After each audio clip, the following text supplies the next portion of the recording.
Quelques notes de musique, ça n'est pas la folie des grands soirs. Mais malgré la nuit froide, ce petit groupe d'amis voulait se retrouver, coûte que coûte, pour faire la fête. On savoure un peu notre liberté sans attestation. On sort à Marseille, quoi, sur le port, la place des Marseillais. À minuit pile, du sud au nord de la France, l'heure du déconfinement a sonné. Ici, de manière plus studieuse, cette coiffeuse a rouvert son salon sans perdre un instant. Bonjour. Bonjour Christophe. Bonjour Karine. Je suis le client de minuit 1. Après 2 mois figés, la France vit comme une renaissance.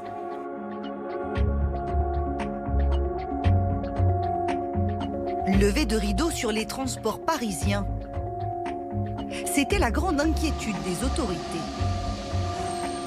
Mais sur les quais et dans les rames, c'est plutôt la bonne nouvelle. Les consignes de sécurité paraissent respectées. Je dirais 99% ont un masque quand même. Et ils essaient de se tenir à distance, donc ça va, dans l'ensemble. Mais bon, il y a encore quelques récalcitrants, donc voilà. En revanche, quelques ratés au démarrage, notamment sur la ligne 13, où la première rame est arrivée avec 40 minutes de retard. Pour tenir la maladie à distance et rester toujours à plus d'1 mètre les uns des autres, nous vous invitons à... D'autant plus difficile de respecter la distanciation sociale. Alors, pour éviter de piétiner, certains Parisiens ont choisi de pédaler. Une option qui a même séduit de nouveaux adeptes, comme Kailine. C'est la première fois, parce que j'ai pas envie de prendre le métro. Je pense que j'ai pas envie de prendre le risque. Voilà, donc je pense que c'est aussi mieux pour la santé, donc c'est pour ça que je prends du vélo à partir d'aujourd'hui. Vue du ciel, Paris semble encore endormi. Comme si les Franciliens n'avaient pas voulu quitter le cocon protecteur de leur domicile.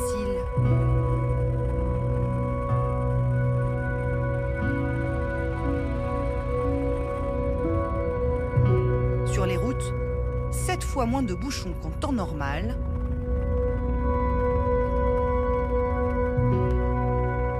Le déconfinement prend son temps.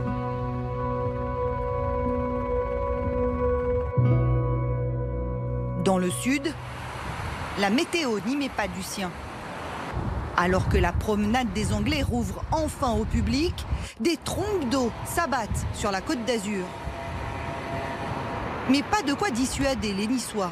Peu importe les conditions, peu importe le temps, la neige, le vent, la grêle, peu importe. On est quand même sur un des plus beaux endroits de France. Donc ouais, super content de pouvoir reprendre le sport sur la promenade des Anglais. D'ailleurs, non loin de là, rien ne pourra entamer la bonne humeur qui règne dans ce centre commercial. À l'approche de nos caméras, l'ambiance monte d'un cran. Un petit happening, rien que pour vous, avec cette épicerie italienne qui aujourd'hui rouvre ses portes. Les clients sont ravis, mais vous voyez qu'aussi les employés sont ravis en chantant Bella Ciao. Voilà un peu l'ambiance qu'on veut mettre dans ce centre Cap 3000, 130 000 m². Le masque ici est obligatoire. Ça a ouvert à... Le masque, mais aussi un sens de circulation imposé ou encore un nettoyage des mains systématique. On est content de vous revoir. Nous aussi. C'est un grand plaisir. Tenez, bon shopping, je vous en prie. Le shopping reprend, tout doucement. Si d'un côté on vend, de l'autre on produit. Dans cette usine des Vosges, ce sont des éléments de cuisine et de salle de bain qui ont retrouvé les lignes de fabrication. L'ensemble du personnel, dans la très grande majorité, est revenu. Il y a toujours eu, bien sûr, quelques personnes qui ne souhaitaient pas revenir pour des raisons de santé, des raisons de garde d'enfants. Et nous nous sommes organisés, bien entendu, avec. Car la garde des enfants, c'est l'un des enjeux les plus complexes de ce déconfinement. À quelques heures de la reprise des cours, dans cette école de la Somme, tout a été longuement réfléchi. Quelques recommandations ont été placées sur les gestes de premier secours. Du petit matériel sera proposé aux élèves de manière à ce qu'ils puissent tous démarrer avec ce qu'il leur faut dans de meilleures conditions. 40 élèves doivent reprendre le chemin des classes. Un soulagement pour les enfants, les parents, mais aussi les enseignants. On fait ce métier parce que ce qu'on apprécie avant tout, c'est d'enseigner, et reprendre du présentiel, c'est quand même quelque chose, je pense, qui va être une joie pour tous. Mais avant de retourner à l'école, il faut dépenser toute cette énergie accumulée pendant le confinement.